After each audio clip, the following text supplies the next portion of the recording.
Okay, let's start. Welcome to our central exercise session today. As I just said, you're welcome to ask your questions on our chat channel here at chat.tum.de. The channel is MA9711-CE. That's the module number minus CE for central exercises. The chat will be moderated. Today's moderator is Maxime. Maxime, would you please introduce yourself briefly? Hi everyone, my name is Maxime. I'm your Math 1 tutor this semester and I'll be monitoring the chat. And yeah, feel free to ask any questions and I'll pass them on to Michael. Okay, thanks a lot, Maxime. So I just start with exercise sheet number 1. Usually we'll discuss one of the problems, one of the exercise sheets during the central exercise session. I discuss the problems marked with a C, but of course, if you have anything that you would like to discuss during this central exercise session, you're free to ask questions, and you're also free to post suggestions beforehand. So if there's anything specific that you would like me to discuss to address, then please just post a suggestion to the chat channel before the central exercise session, so I can maybe prepare some additional materials for that purpose. So today we'll be concerned with sheet number 1, and that's mainly 3 topics on that sheet. The first problem is on sets and on set operations. That should probably be something most of you will be familiar with, so hopefully that was not too complex. The other 2 problems are on injectivity and surjectivity. That's C12, so we'll discuss that one. And the third problem is on mathematical induction. That's C13. So I'm planning to briefly go over C11 and then spend most of the time on the remaining 2 problems. But as I said, whenever you have any questions, please post them to chat. I'll take breaks in between to take those questions and hopefully find answers to them. So let me share my screen so you can see what I'm going to write here.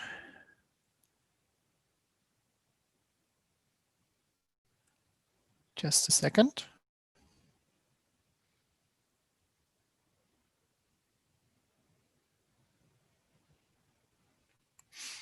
Okay, you should now be able to see that. So let's start with problem number 1. So this is C11 first. In C11, we have a ground set N. And we have subsets A and B. So both of these lie somewhere in the ground set N. And there's a notation for the so-called complement of a set. So for a set A, I will denote the complement as a bar. And that simply means we take the ground set and we remove A, and everything that's left is the complement of A. And that's the sole purpose of this ground set here. So to properly define the complement, you need some kind of ground set to be able to actually complement the set. And the question here is on simplifying a couple of expressions. So first part A here, that asks you to simplify the expression A intersected with the intersection of B and the empty set. Now this here denotes the empty set. You might also know this notation here. That's also fine if you want to use that. I find this other one is quicker to write. That's why I prefer that. Okay, let's turn to the problem. Actually, that's hopefully easy to solve. What we have here is an intersection of some set A with an intersection of B and the empty set. So intersection means we take all elements that lie in both B and the empty set. So we need to take care of this expression here first. Now the empty set is the set that does not have any elements. So obviously all elements that are in both sets, there are no elements that are in both sets because there are no elements in the empty set. So that's the empty set again. And then A intersected with the empty set. So with this result here is, again, using the same argument, the empty set once more. So this is the result. We just get the empty set. That should hopefully not be too complicated. Still, are there any questions already, Maxime? No, not at all. Just the organizational questions that I'm answering. Okay, so if there are any more organizational questions that we should answer in the big auditorium, then maybe we can just do this at the end. Yeah. If there's anything that pops up more often, just take a note and we'll care about those at the end. Okay, then let me turn to B. That should hopefully be a little more interesting. So here in B, again, we need to simplify some expression, and the expression is the union of two sets, namely B and the complement of A. And we want to intersect this with the union of A and B. So you will notice that B is in both of these expressions. So we first take all elements that are in B or in the complement of A. That's this first part here. And then we take all elements that are in A or in B. And finally, we intersect those two expressions. Now we have this intersection, and B is turning up on both sides. So all elements that are contained in B will be contained in both this left part and this right part. So naturally, they will also be in the intersection. So we can simplify this expression a little to say, well, this is the same thing as B. And then let's see what other elements we might have in there. The other elements in that intersection would come from A complement or A. So the intersection takes all elements that are in both this left part and this right part. So we need to take care of the elements that are in both A bar and A. And that's what is missing here. So we have B, and then all the elements that are in both A bar and A. And you'll notice we have not used yet that A is the complement of A bar and vice versa. So this expression is true for all sets up to this point. We're going to make use of that property now.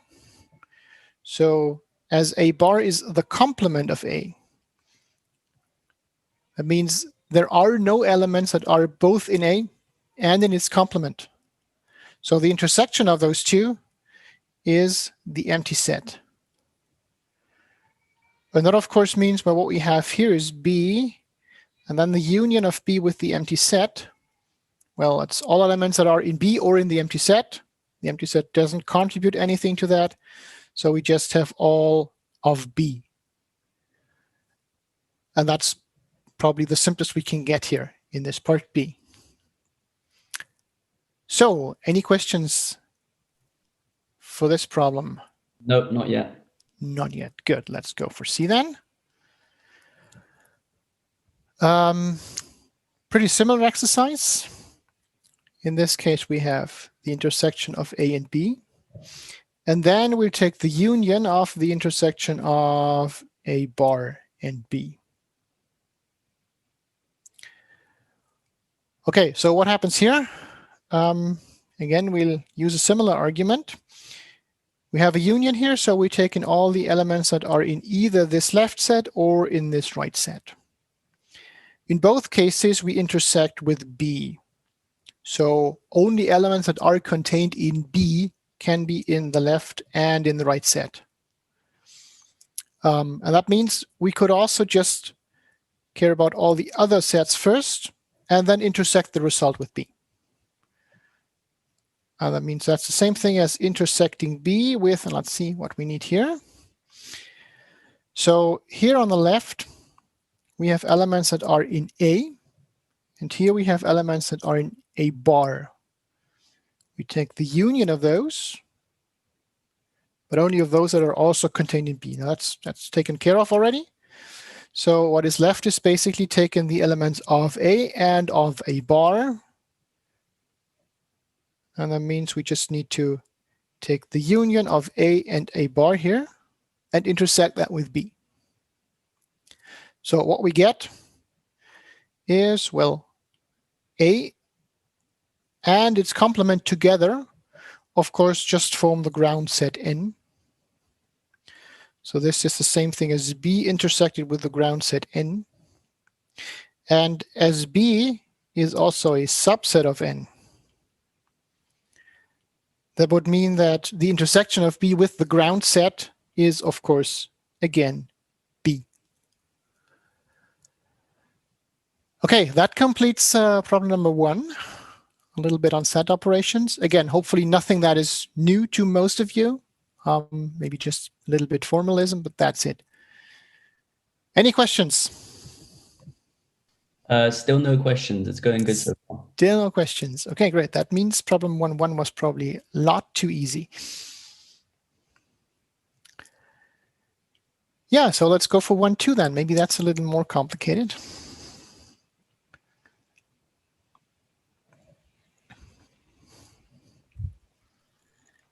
Actually, just quickly to question 1. Maybe if you could, the A and a couple of them, maybe if you could describe them as Venn diagrams to make it a bit more graphical. But I don't know if this of course, I could try and show you that as well. Maybe just take C as an example here. So, of course, you can visualize those relations using a Venn diagram. That's also something I can do in the homework. Let's start with general sets first. So for a moment, I'll forget about this A and A complement. I'll just treat those as 2 different sets. So what we could do is we could visualize those sets, and usually do this by using a disk or a circle. So for example, let's say this here is our set A. This here might be the set B. Then the intersection of A and B is this part here, right? That's intersection of A and B.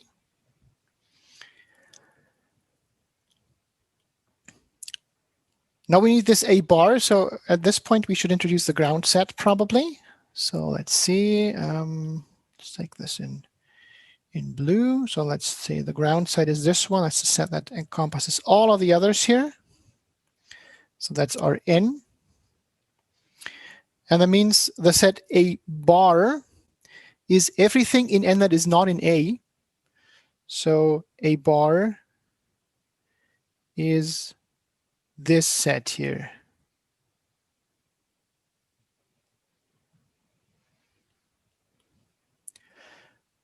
And now in the second part, we're looking at the intersection of A bar and B. Now, what is the intersection of A bar and B? Well, I'm running out of colors here, yellow. So everything that's in both A bar and in B, and that is, of course, all of this here. That's B.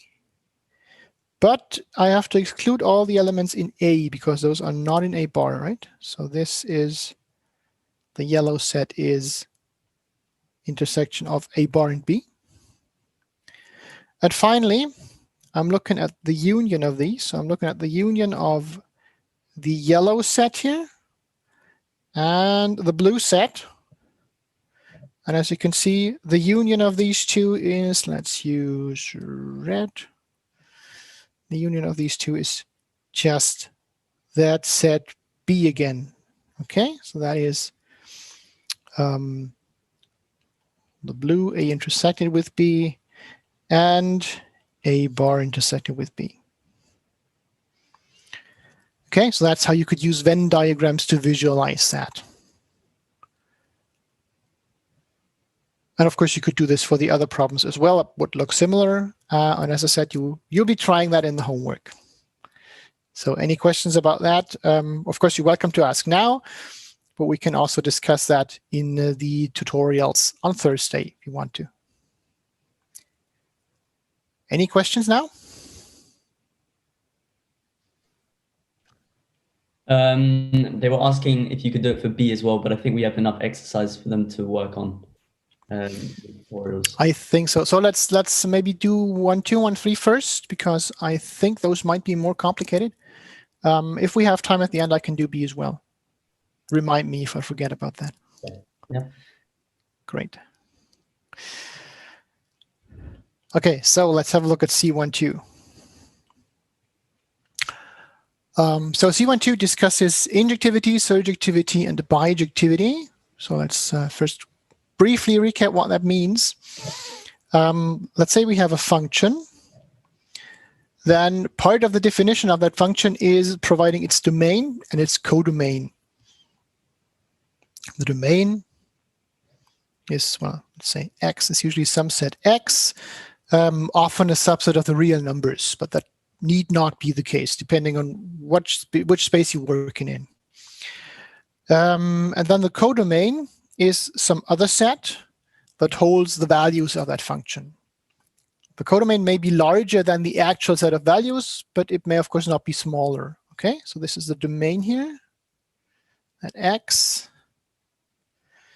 This Y that is called the codomain. And it has the property that f of X is contained in the codomain for all X in capital X. So whatever values you get of that function f must be in the codomain, but the codomain can be larger than that. So there could be values in the codomain that are not a value of the function. So Y could contain values that are not obtained as some f of X.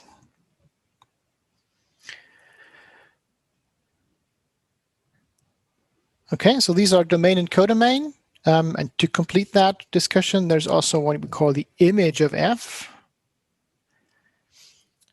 The image of f is a subset of the codomain, and that is the actual values that are assumed by f. So that's a set of values actually assumed by f. And of course, that is part of the codomain. Those two might be the same, but the image could also be strictly smaller than the codomain. Okay, so the codomain is part of the definition of a function. It's not something that you naturally know about. You would naturally know about the image, or you could at least compute it in some way. But the codomain must be given in the definition because it could be larger, and how much larger it is pretty much arbitrary. So as an example, let's have a look at part A right now. So there we have this function defined on the interval from 0 to 1. And the codomain is also 0 to 1. So that means every value in 0 to 1 can be plugged into f, and f will yield a value that is again somewhere in 0, 1 in this interval. But it might not be the whole interval. And the definition of that function, let's write that down as well, is a case distinction. So it's x over 2 for x in 0 to 1 over 2, 1 over 2 excluded. And it's 1 over 2 plus x over 2 for x in 1 over 2 to 1. And this time, both boundaries are included. And the question here is, are those functions injective or surjective, or maybe both? Let's quickly recap what that means before we have a look at that. Now, injective. Basically, the idea here is a function is injective if different inputs produce different outputs. Or in other words, if you plug in two x values, possibly different, but you get the same output for both, then The only reason for that can be that you plugged in the same value twice. If you plug in different values, you will get different outputs. That's an injective function. If a function does not fulfill this property, then it's not injective. So in short, what that means is different inputs produce different outputs.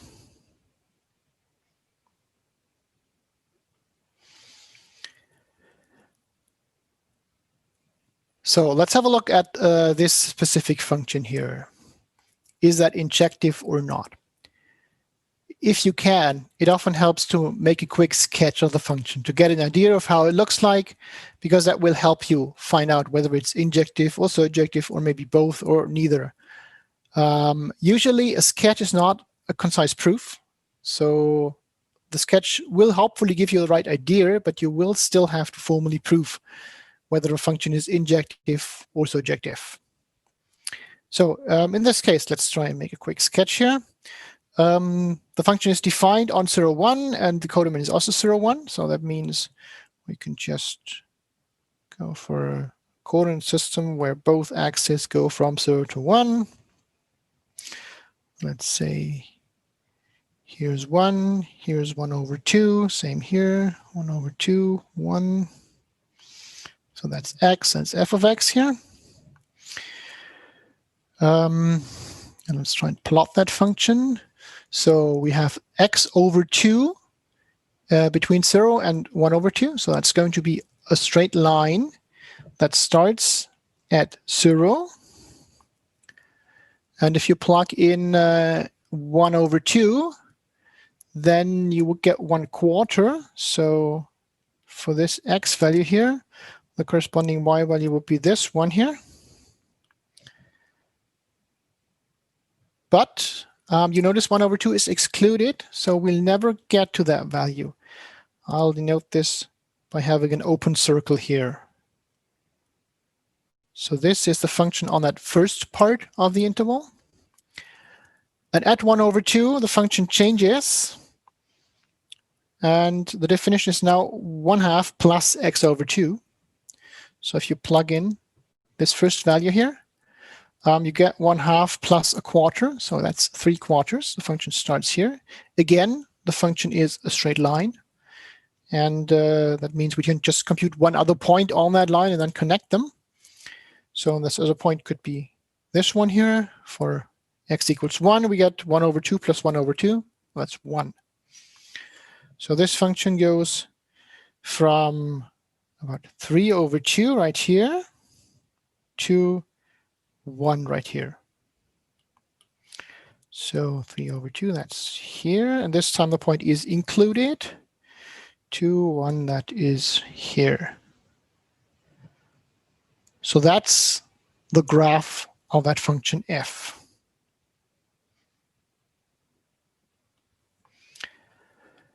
Okay, and again, this means the point is excluded, whereas this other one is included. So it makes a jump at the x value 1 over 2. Now, what does that mean for injectivity? Let's look at that first. If I plug in two different values, like this one and this one, for example, then I do get different outputs. If I use this one and this one, again, I get different outputs. And of course, same is true if I use values in that second half of the interval. So that function seems to be injective. Let's try to prove that.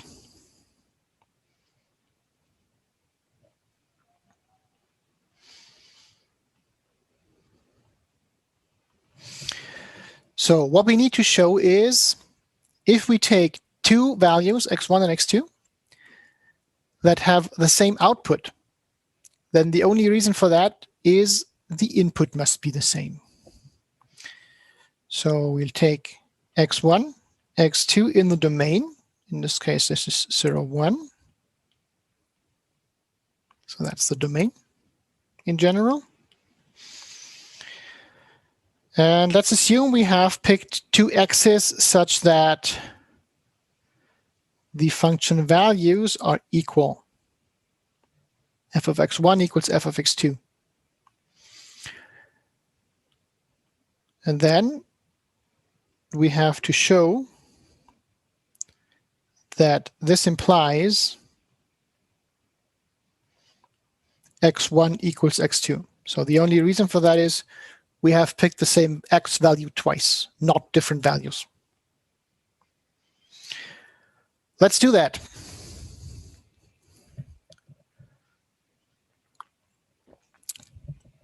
So if we want to show that, in this case, it's probably easiest to make a case distinction. The function itself is built on a case distinction, so we kind of have to deal with that. And basically, there's two cases. On an abstract scale, there's two cases that could happen. Either both x values are picked from the same part of the interval or from different parts.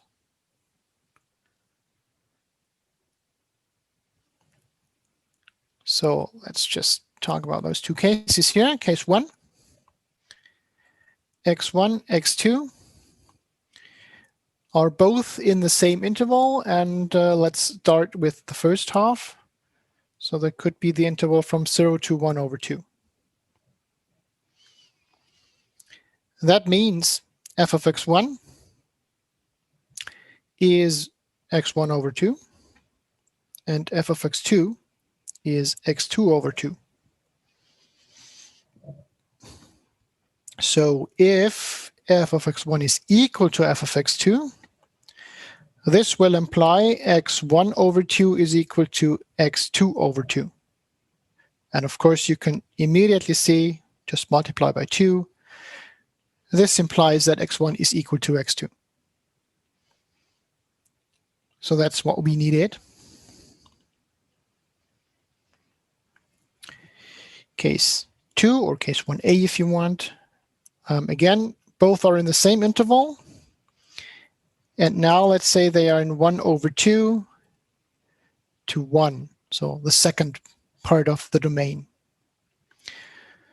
Then we can basically make the same argument. Then f of x1 is 1/2 plus x1 over 2. F of x2 is 1/2 plus x2 over 2. And again, with f of x1 equal to f of x2, we get 1 over 2 plus x1 over 2 is equal to 1 over 2 plus x2 over 2. And again, we can simplify this to get the expression x1 equals x2. So we have again shown what we wanted to show. And finally, case 3. They could be in different intervals. Let's say x1 is in the first half, so between 0 and 1 over 2. And x2 is between 1 over 2 and 1. Or vice versa. It doesn't really matter for the argument which is x1 and which is x2.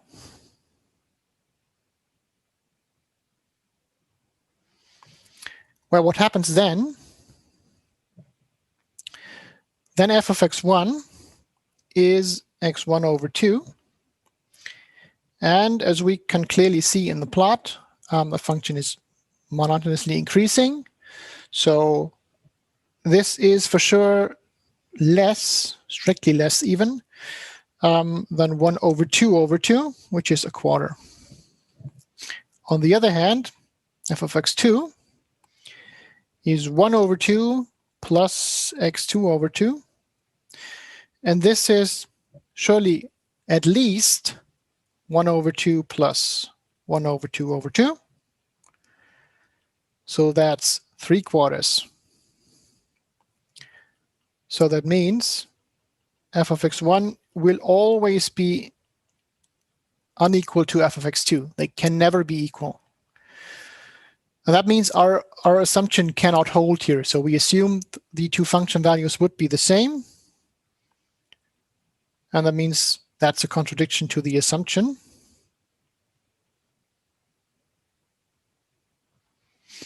So in other words, this case can never happen.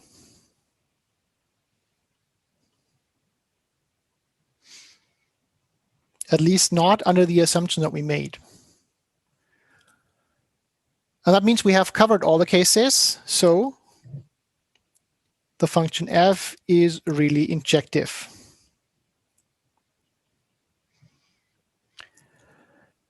Okay, that covers the first part of this problem, injectivity. Any questions so far? We have many questions regarding if we could just show it graphically instead of having to write it down and prove it. So usually the answer is no, because the graph may be deceiving. Of course, my advice is to draw the graph if you can, or at least sketch the graph if you can, to get an idea of what you have to show. But ultimately, please use the formalism for the proof, because the graph could be wrong. I mean, you can't really prove that the graph is correct. And if I doubt that, then you need to have some other argument up your sleeve. So why not just come right up with the right argument here? So usually a graph is not a proof. Sorry. Another thing that I had was the bracket. So how to show intervals, if a value is included or not, and the correct way of writing that down as well. There was a bit okay, so there's different notations for the intervals. What I'm usually going to use is the notation that is something like I have an interval of the form AB. You can either write a semicolon here in the middle or a comma. That's also fine. Doesn't really matter what you use. And then to indicate the boundaries, I would either use something like this, so brackets. That would mean the boundaries are included. So that would mean A is included. And that would mean B is included. Or I would use braces. So if I do that, for example, I could use this one to include A.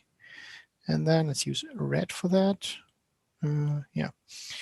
And then I could use this notation here to exclude B. So that would mean A is included. Now this here would mean B is not included. Yeah, and of course I can use every imaginable combination of that. So this here, for example, that would mean neither A nor B are included. This would mean A is not included, but B is. Use whatever you want to. As an alternative, you're probably also familiar with a notation like this. So that's the same, but for the second case, a notation that uses just an inversion of that bracket. That's also common. Yeah, so you can also use that. That means the same thing. And for the left, you would of course use a bracket like this here. Yeah, so this would be the same thing. And this would also be the same thing. I'll usually use brackets and braces, but it's mainly a matter of taste. You're welcome to use the other notation. I hope that was the actual question. Otherwise, please just ask again. That answered that, yeah. More questions about the case distinctions, whether or not we have to show all three cases or if one of them is enough to show that is injective. Of course, you have to show all three cases. I mean, you have to cover all possibilities. And to do that, I have to show all of the three cases. Otherwise, there are still possibilities that I have not covered. I could always say, but what about the case where x1 is here and x2 is there, and you haven't told us anything about that? Couldn't it work in that case? So you have to cover all the possibilities.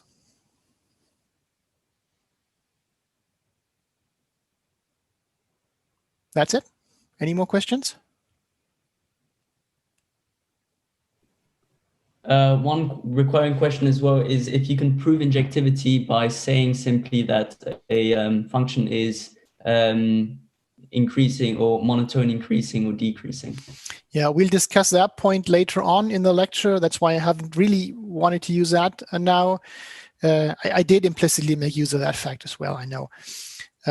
And of course, you can do that. If a function is strictly increasing or strictly decreasing, then it is injective. We'll talk about that at a later point in the lecture when we talk about increasing and decreasing functions. And of course, you can use that as well. So that would have been an easier solution here, of course.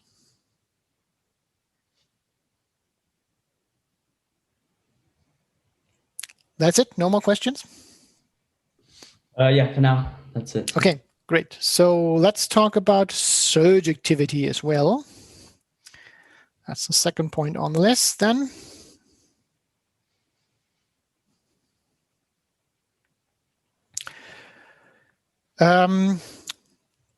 Surjectivity basically means the function assumes all values in the codomain.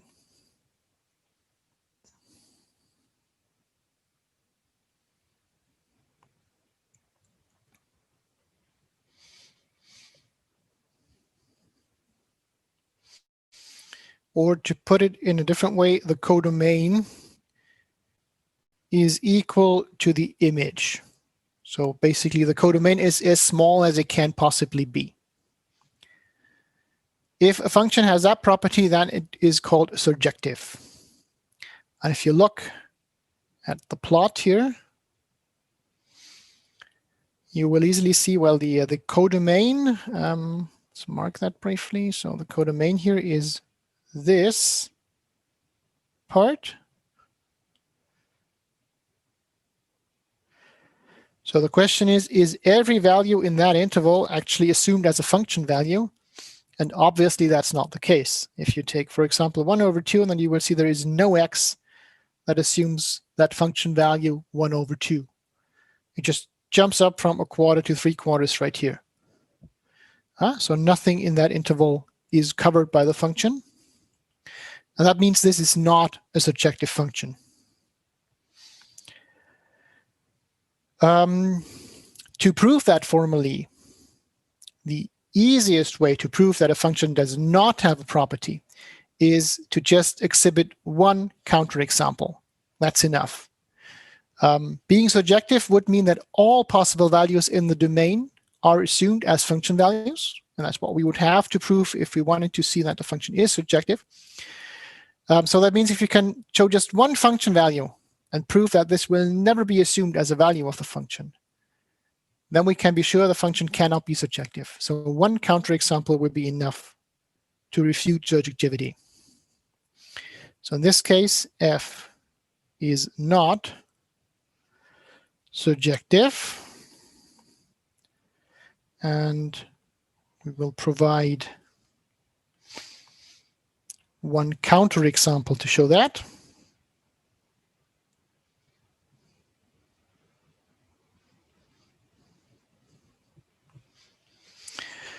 For example, if you take y equals 1/2, that is in the codomain.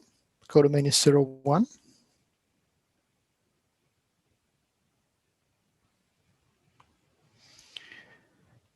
But, well, as we have seen already in our proof of injectivity, all function values in that first half of the domain are below 1/4. All those in the second half of the domain are at least 3/4. So 1/2 just doesn't occur as a function value. If we want to prove that even more concisely, then we could again make a case distinction. Let's do that. Is not assumed as a function value. And again, I try to prove that by assuming there is an x with that value.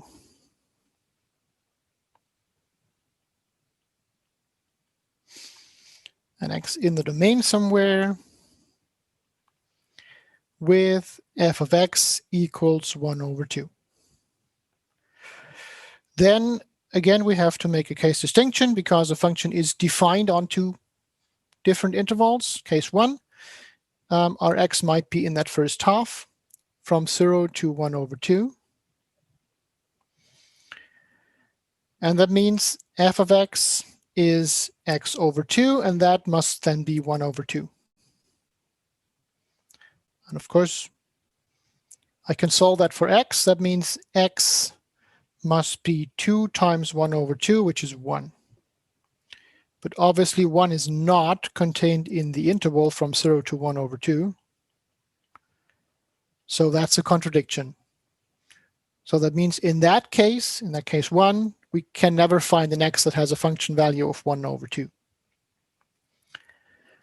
And of course, the same will happen in case 2. So case 2 is x is in 1 over 2 to 1. Then f of x is defined as 1 over 2 plus x over 2. And if that has to be equal to 1 over 2, again, solve for x. And that means x has to be 0. And again, 0 is not in the interval that we just considered. So again, a contradiction. And that proves that there is no such x in our domain. No x in 0, 1, and that is the domain now. With f of x equals 1 over 2. So the function f is not surjective. And finally, bijectivity, let's cover that right away. A function being bijective simply means it's both injective and surjective. Well, this function is injective, but it's not surjective, so it can't be bijective.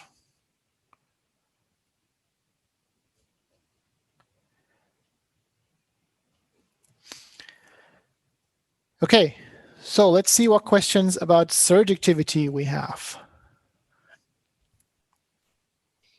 So there was a question saying, can surjectivity be proven by stating the image of the function and showing that there is a value of the codomain that isn't part of the image? Yes, so if you somehow compute the image of the function, of course, you'd have to prove that you're actually doing this correctly, or use a method that is proven to yield the correct image.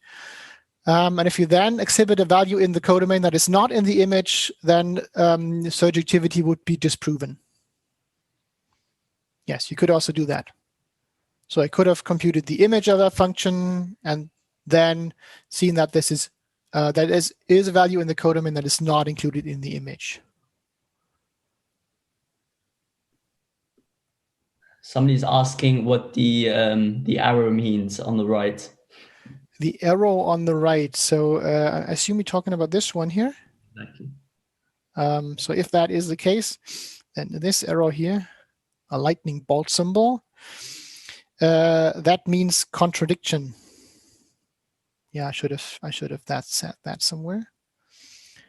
So that means this is a contradiction to the assumption that we started with. In that case, for example, we have shown that if f has to assume that value of 1 over 2, then x must be 0. But 0 is not in this interval that we started with. So this here contradicts our assumption here. Those cannot both be true at the same time. That's why this is a contradiction. Okay, and that's usually signified by this lightning bolt symbol. Anything else? There's one question I don't quite understand. Maybe you can help me out. How do we know that what x should we choose as a counter argument? Do we always have to choose it graphically? So probably you mean which y. So which value in the domain you would choose as a counter argument here? So the answer is there is no foolproof procedure to do that. Choosing it graphically is one possibility. So if you have a sketch, a plot of that function, then of course you can make a good guess at what might be a candidate and then prove that the guess was actually correct. Or you could try to get some understanding, intuitive understanding maybe of the function, or you could try to come up with the image if there is a good way to do that. There's lots of possibilities, and we'll encounter some of those as we progress into the semester. But there is, unfortunately, no one-size-fits-all way to do this. So it all depends highly on how the function is defined and what we know about that function from other arguments. Also, you cannot always make a plot. Yeah, for example, if we're talking about functions that map higher dimensional vector spaces, something like a function from R2 to R7, a plot is probably not an easy thing to do.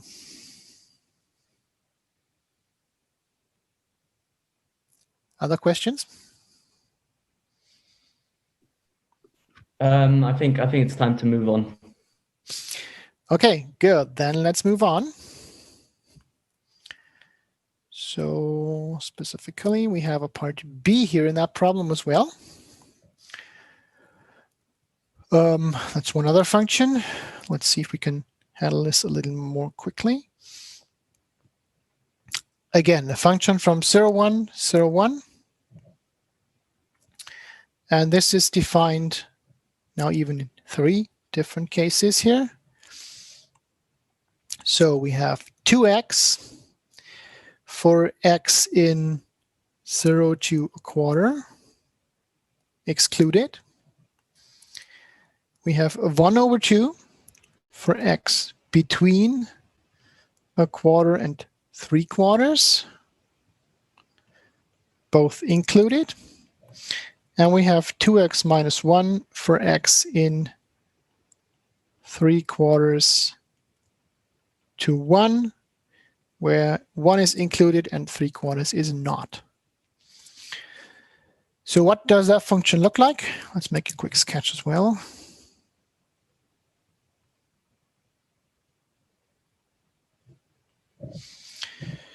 Basically, let's say we have a quarter here, 1 over 2, 3/4, 1. About the same thing here. We need 1 over 2. We need 1. So what that function looks like is, again, we start at 0 up to the point x equals 1 over 4. And at that point, the function value will be 2 times 1 over 4, so 1 over 2. That means we will be reaching this point here. Then between 1/4 and 3/4, so in this interval, the function will have a value of 1 over 2. That means there's no jump here. So we just stay at the constant value of 1 over 2. And finally, from 3/4 to 1, we'll have 2x minus 1. So for 3/4, that would be 3 over 2 minus 1, so 1 over 2. And for 1, this would be 2 minus 1, so 1. So that function would look like this here. Okay, so that's the function plot here. That is f. Here's x. Here's f of x. Okay, now, and as you can probably take a guess if that function is surjective and or injective. Let's start with injectivity once again. Remember, injective means if we put in 2 different x values, then the function values will also be different. That is obviously not the case here, because, for example, take this and this value, then the corresponding function value is 1 over 2 and 1 over 2. So we put in different x values, x1 and x2, but the function value is the same. So that covers injectivity. And again, to disprove something, it's enough to show one possible counterexample. There's lots more counterexamples I could have used. Please do not try to make up a general argument. So usually, if you want to disprove something, just show me a counterexample. Many times students try to argue why this might not be the case, but then they fail to show an actual example. And then I can either believe in your argument or not. So the way to do this is, by all means, try to find reasons for why this might not be the case, because that will lead you to a correct example, but then also show me this example. And of course, you don't even need to give your argument of how you get to that counterexample. Just write it down and prove that it does the job. That's exactly what I will be doing here. So we take x1 to be a quarter, and we take x2 to be 3/4, that means, of course, those are not equal. But f of x1 is 1/2, and so is f of x2. And that means the function is not injective. And by the way, at that point, we also know that f is not bijective.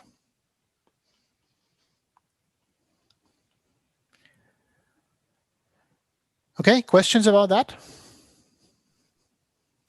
No questions to this, no, not yet. Good. So let's talk about surjectivity here.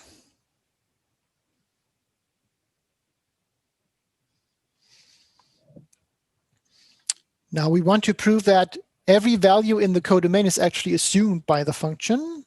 Again, our codomain here is this interval from 0 to 1. And as you can see in the graph, of course, the function will assume every value. Yeah, choose any value in here and find a corresponding point here, and then you'll get the corresponding x value. Yeah, so there's no jumps in that function, so to speak. So it will assume every value. So what we want to do is we want to prove that this function is surjective.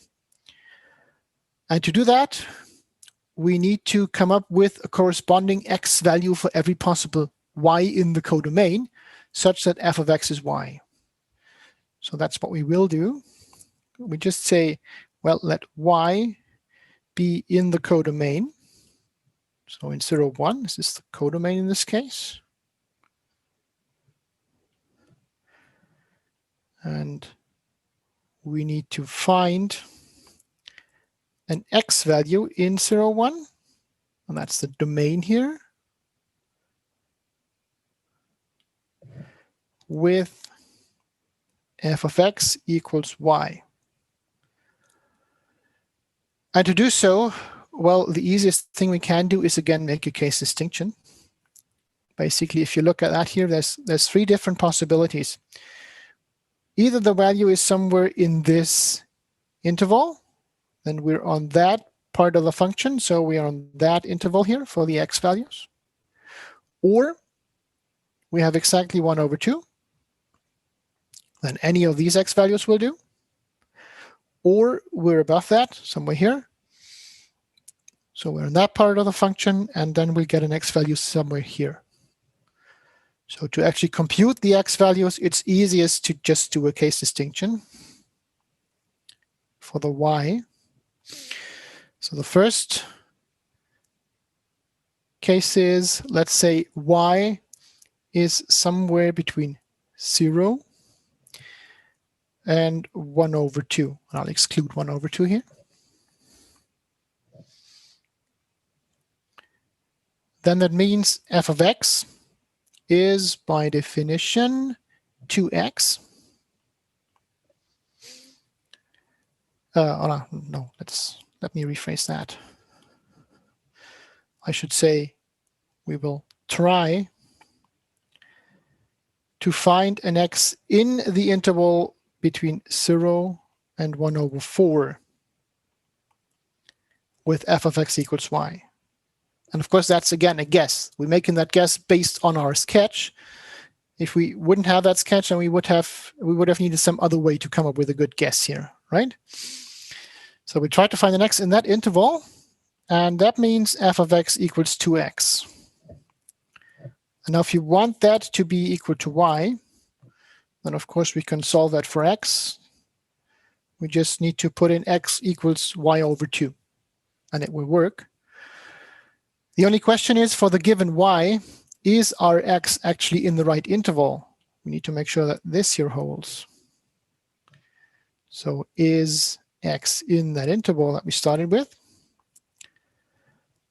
Because that interval is important for this function definition. Otherwise, we wouldn't know that. And of course, with y being between 0 and 1/2, that means x being y/2 is between 0 and 1/4. So y over 2 is between 0 and a quarter. So this actually works. And the other cases are similar. So we could use the case y equals 1 over 2. And then I'd say just set x to, let's say, 1 over 2 as well. Then f of 1 over 2 is by definition 1 over 2, which is equal to y, so we're good. And at that point, I have a choice. 1 over 2 is not the only possibility. I could have chosen 1 over 1 over 4. I could have chosen 3 over 4, or anything in between that interval. It doesn't really matter. I just have to exhibit one possible x value, and this here does the job. And finally, let's say y is above 1 over 2, but still lesser or equal to 1, because that's the codomain here. Then we will try to find some x in that last part of the domain, 3 over 4 to 1, with f of x equals y. And in this case here, f of x is by definition 2x minus 1. So if you want that to be equal to y, then we have to set x to, let's say, y plus 1 over 2. That will do the job. Only question left is, again, is this really contained in our interval?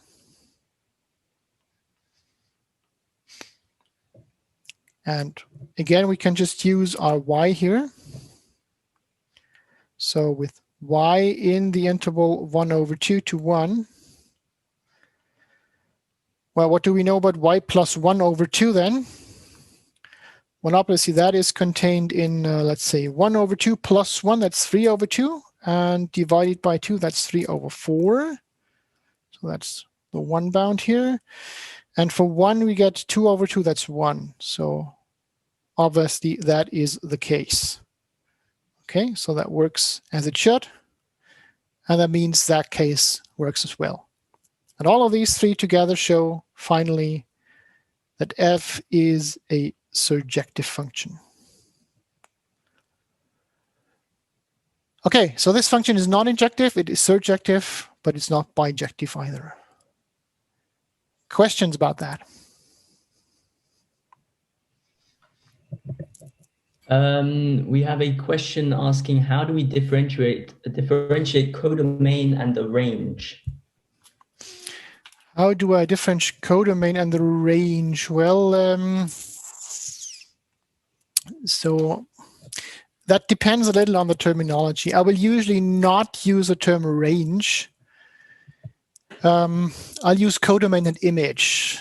The reason for that is that the terminology is not very well defined in some places here. So usually people mean the same thing as the codomain when they say range.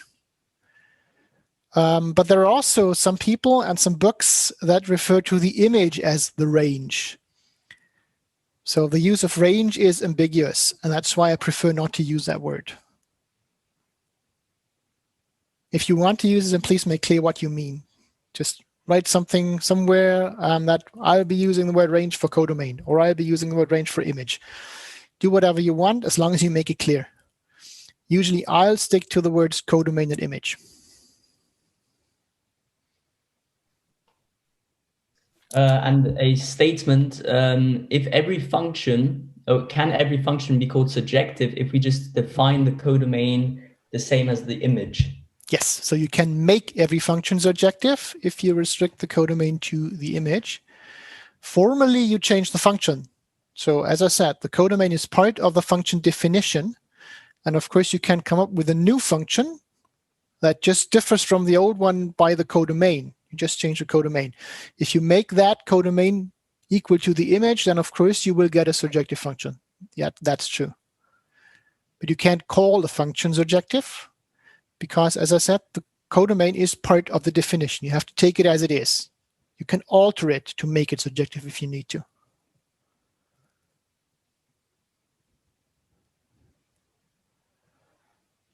Any more questions? Generally questions asking again if we have to prove for subjectivity instead of just showing from the graph that every value is... Yes, same answer again. You have to prove the surjectivity unless I explicitly allow you to use a graph. That would be part of the problem statement then. If that contains something like prove graphically, or use the sketch to prove, or draw the graph and use that to show that, then you're allowed to do that. Otherwise, no. Otherwise, I want a formal proof, like the ones I've shown you here. Because again, the graph could be wrong. Of course, if you're able to actually prove that your graph is correct beforehand, before you use it for something like that, then that would be a way that is allowed. But usually that's not possible, or at least very difficult.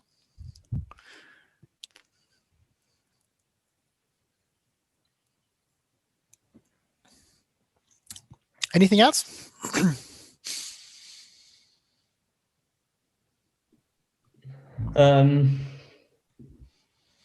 Another statement, if for every element y in the codomain of f, there is at least one element x in the domain x of f, such that f of x is equal to y.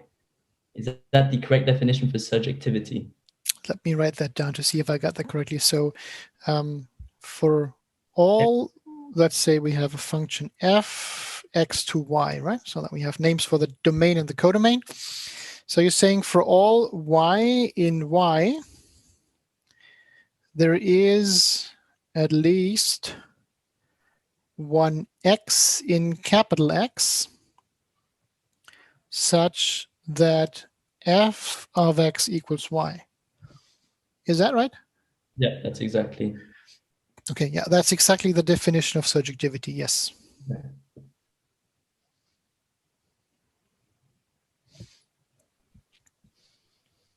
Okay. Okay, anything else? No, a couple of organizational questions, but we'll answer them at the end. Yeah, right. Let's do the induction first, and then we'll talk about organization. Okay, then let's move on to the last one for this problem sheet here, C13. That's an example of mathematical induction. And in particular, the problem we're discussing here is Bernoulli's inequality.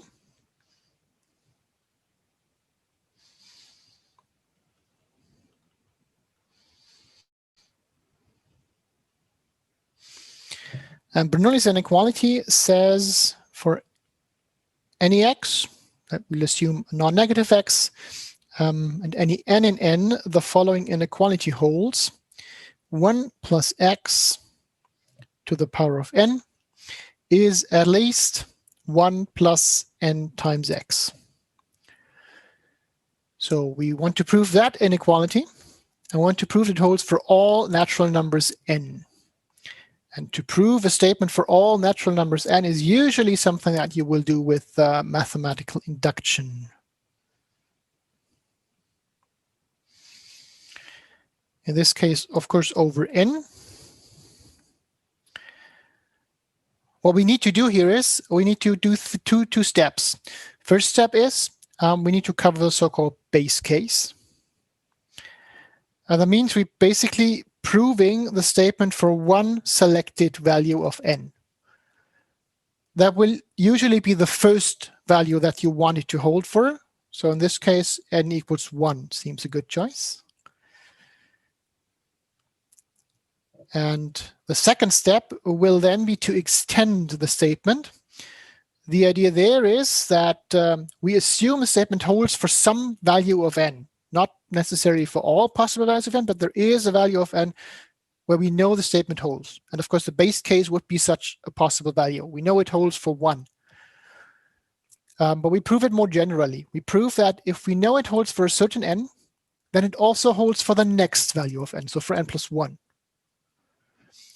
And if we put these two together, then we can build kind of a chain. So we start with 1, and we know that if it holds for this value, it will also hold for the next. The next is 2. So now we know it holds for 2. If it holds for 2, we know it holds for the next. We've proven that. So it holds for 3. Then it holds for 4, and so on. So we can kind of move up the chain to any value, any natural number that we want. That's the idea of mathematical induction. And let me show you this example, and then hopefully discuss any questions you have about that. So again, we start with the base case. This is the first value we want to prove the statement for. So here the statement is to be proven for n equals 1. Now, for 1, so for n equals 1, the statement is, well, the following. 1 plus x to the power of 1 is greater or equal to 1 plus 1 times x. Well, that is exactly the same as, well, something to the power of 1 is just something, so 1 plus x. And 1 times x is, of course, x. Sorry, there's a plus here. So this is 1 plus x. This is, of course, a true statement, right? 1 plus x is surely greater or equal to 1 plus x for any x. So the base case holds. And now the more complicated part is the inductive step. I'll usually write something like n to n plus 1 to indicate what I intend to do. And precisely that is, I'll assume there is some n such that the statement is true. So we assume there is some n, some value of n,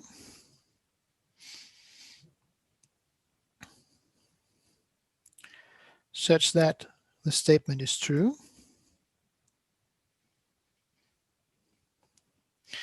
And then we prove that given this assumption, the statement must also be true for n plus 1.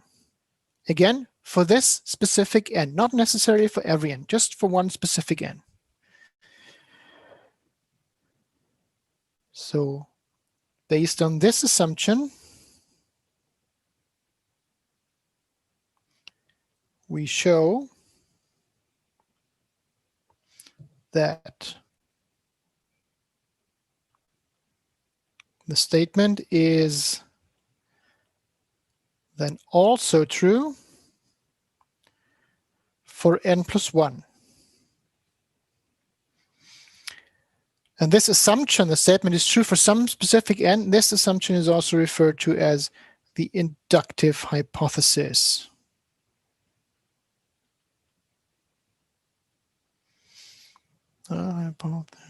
Like this. Okay, and I'll abbreviate that as IH. So let's try to apply that to this specific case here. Our inductive hypothesis is there is some n where this inequality holds. 1 plus x to the power of n is at least 1 plus nx. And now I'm doing the inductive step here. And that is, I'll prove that it then also holds for the next n in the chain, so for n plus 1. So we have to show that this implies the statement for n plus 1, and that is 1 plus x to the power of n plus 1 is greater or equal to 1 plus n plus 1 times x. Now let's try to do that. We start with 1 plus x to the power of n plus 1. We somehow need to get this inductive hypothesis in to make use of that assumption. So we somehow have to reformulate that expression that we start with to include the inductive, or at least one side of the inductive hypothesis. In this case, what we could do is we could split that into two factors. The first is 1 plus x to the power of n. And then we have to multiply by 1 plus x. So we have n plus 1 factors, actually. Yeah, so we split this n plus 1 into n and 1.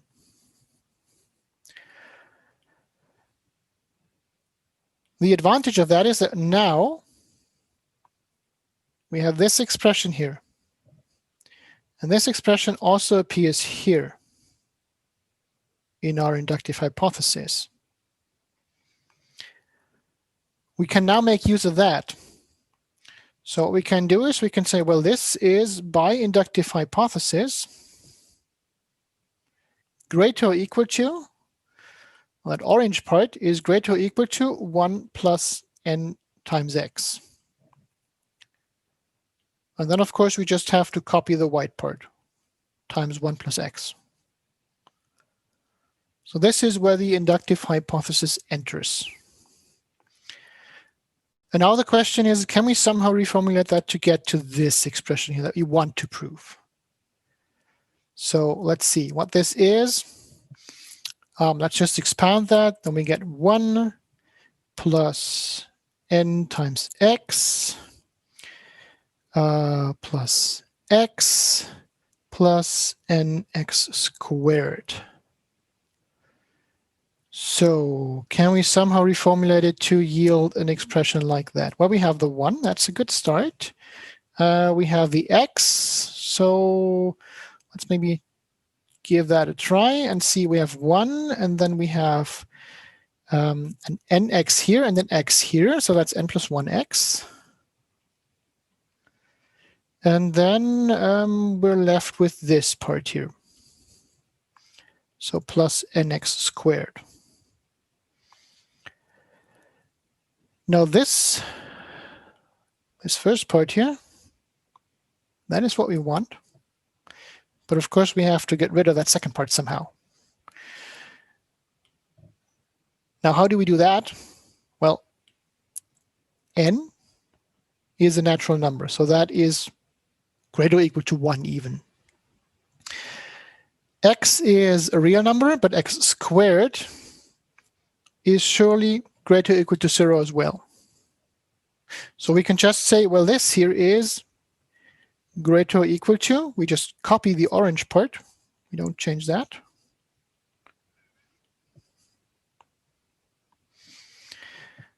And the green part, we just say this is bounded below by 0. And that's exactly the result that we needed. So putting it all together, we started with this expression, and we proved this is greater or equal to this expression. And that's precisely what was required here. So 1 plus x to the power of n plus 1 is greater or equal to 1 plus, n plus 1x. And that's exactly what we needed to prove for the inductive step. So both of these steps combined, that will now give us the proof that we needed. Yeah, we know it's true for 1. And using the inductive step, we can then extend this to 2. We know it's true for 2, so we can extend it to 3, and so on, so that we have effectively proven the statement for all natural numbers. Okay, that completes our proof here. What questions are there? I think a couple of students are a bit, they don't quite understand why we're using greater or equal signs. Generally, that is a bit different to what we did in the lecture with the equality signs. And specifically, why in these last steps you change from a greater equal to equal to equal to greater or equal. So I think that is... yeah, basically because that is what happens here. So at this point, let's go through the chain again. At this point, I'm just making a simple reformulation. So this here, this left side is equal to the right side. Yeah. At this point, then, I'm using the inequality from the inductive hypothesis, this one here. And that tells me this part is greater or equal to that part here. these two are the same, no change here. But I might change the orange factor. It might be the same or it might not be. Maybe this here is smaller than that. So I have to use greater or equal to here, because it might actually be strictly greater, or it might be equal, I don't know. It depends on the x, it depends on the n. Yeah, they might agree, they might be equal, but usually they will not be. So if that orange expression is greater or equal to this one, and this here stays the same, then of course, this whole expression is also greater or equal to that one. Then in the next two steps, I'm again just making reformulations. Yeah. So this here and this here is the same expression. I just expanded it. I didn't really change anything there. Same here.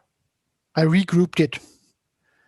Again, it will always have the same value. Yeah. If I'm using the same values for n and x here and here, then I will get the same outcome. That might not be the case here. Even for the same values of x and n, this and this might have different values. And then again, I'm doing that same thing again. So this here and this might have different values depending on x and n. The only thing I know is this factor here is always non-negative. It might be 0, but it cannot be negative. And that's why if I just drop that factor, that means the whole expression might decrease or might stay the same, but it will never increase. And that's what happens here. So I need another greater or equal sign. Of course, I could also have used greater or equal here and here without changing the validity. I just wanted to say I'm not changing anything here. This is actually the same expression on both sides. So an equal sign, I can put an equal sign here. Does that answer the question? Yes, I'm pretty sure that answers it, and it also answers the confusion to the last step you did with the nx squared largely equal to 0. Many people were confused by that last step. Okay. We have one question here I'm slightly unsure about is why is it not sufficient to show that the part with n to n plus 1 before the larger equal is exponentially growing and the other part only linearly, therefore it must be larger or equal? So come again, you want to, the argument is that basically, where do I put this? Basically you say this, let's go back to the inequality here. You say this here is exponentially growing and this is linearly growing. And therefore, of course, greater or equal must hold. I'd say that's true to some amount, but it might not hold for every case. So one possibility I could think of is if x equals 0, of course, then this will be 1 and this will be 1. So they are equal. And in particular, this does not grow and this does not grow as well. So this growth argument might not hold for special cases. But even if you exclude those, that might be a triviality, you can exclude those, of course. If you do so, the growth argument only holds in the limit. So the more important point here is I want to state that this inequality holds for every possible n. And your growth argument would say, well, it holds in the limit, meaning for large enough n, I know that this holds. But you can't really tell me what large enough means here. Is 2 large enough, or do I need 2 million? And what about all in between 1 and 2 million? How can I prove it holds for those as well? So I don't want an argument that says only for large enough n is this true. I want an argument that says for all n is this true. And that's why I'm using mathematical induction here. So the growth argument would cover part of it, but not everything. We have a further question asking how we exactly make use of the inductive hypothesis. So at what stages do we use it again in order to? So usually the inductive hypothesis enters at one point in that whole chain. There are some involved proof where we actually need to resort to using it several times, but usually you just need it once. And in this case, it happens here where I marked it. right? So here I have this expression from the inductive hypothesis. Here it is. And I'm replacing it by this expression using the inductive hypothesis. So this step here, that's where the inductive hypothesis enters, but only at this point.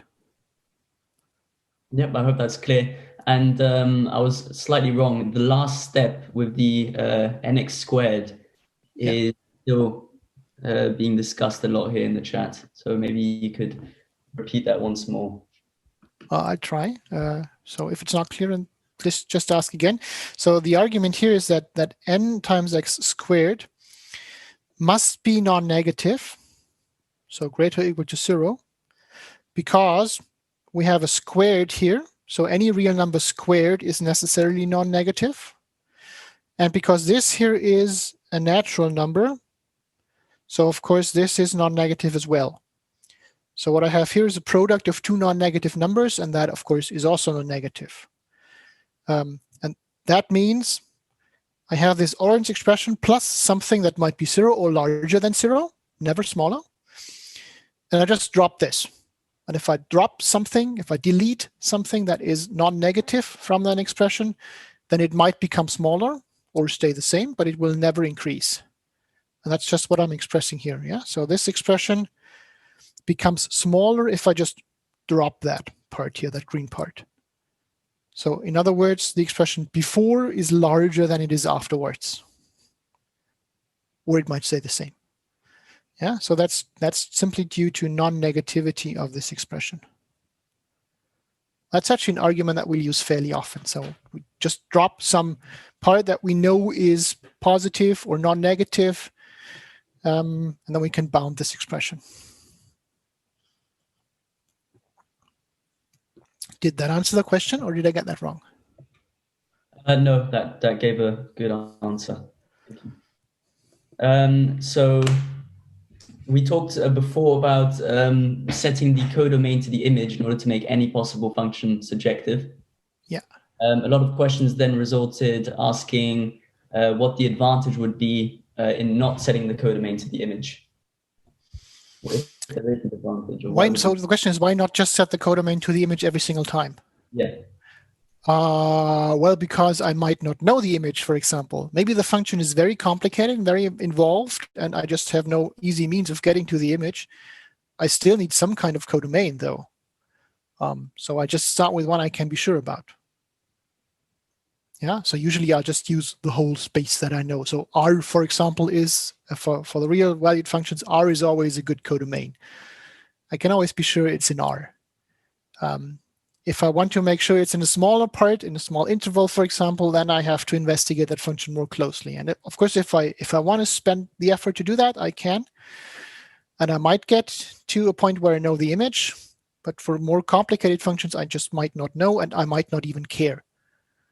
And usually that's the case. In many cases, I just don't care. So why bother? That's why I just set the codomain to something that I can be sure that works, and I don't really care about the image. At least not for now. Okay, so a lot of people are typing. In the meantime, there was a lot of questions regarding when the central exercise recording will be uploaded, when the solutions to the sheets will be uploaded, and so on. So usually the solutions to the central exercise problems will be uploaded sometime after the central exercises, usually sometime in the evening. I might have to fix some typos, but after that I'll upload them. And basically the same is true for the recording. I'll upload that when I have finished editing it. I'll usually do this in the night after the central exercise session. I need to make some small edits to that before I can upload it. And sometimes, depending on my workload on that specific day, it might be delayed by a day or two, but I try to get it out the same night. Okay. And also, many people don't understand that in the hands-on sessions, you can ask questions to anything. So any sheet doesn't have to be the sheet of the week.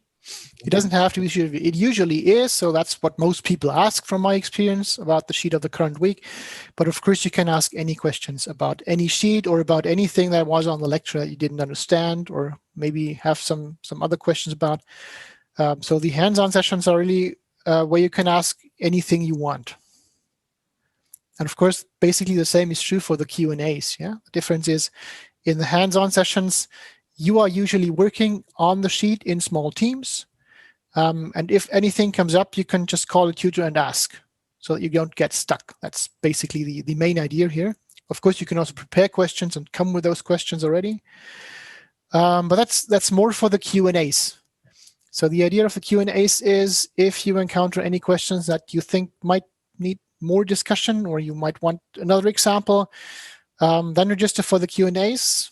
If you want some more examples, then please let your tutor know beforehand so he or she can prepare something. It might not be easy to find some example right away. That would work out nicely. But that's where you can discuss questions like this.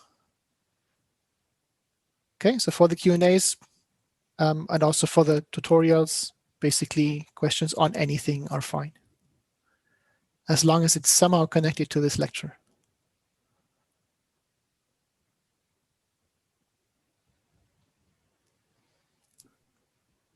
Anything else? I think that concludes the questions to the material. The rest are just organizational questions I can quickly answer. Mm-hmm.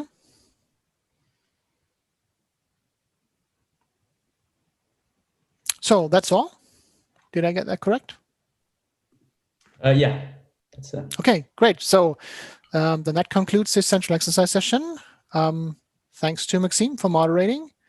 Thank you to you for attending. And I will hopefully see you next Monday for the central exercises on sheet number 2. And don't forget, tutorials and Q&As are starting this week. So for the Q&As, the registration has already started this morning for the first 3 weeks, I think. The first Q&As will take place this Wednesday and this Friday. So if you want to attend, then please just register for one of those slots. And you'll get a meeting link before the Q&A starts. For the tutorials on Thursday, we'll be there from 2 to 5 in the afternoon.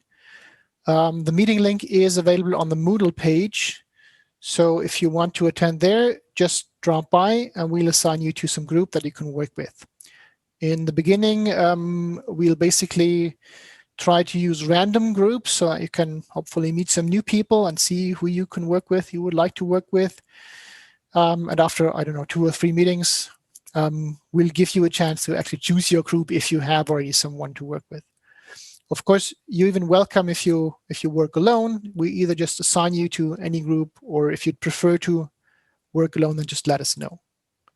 So I'll see you there, hopefully, or on next Monday in the next central exercise session. So thanks again to Maxime, and goodbye.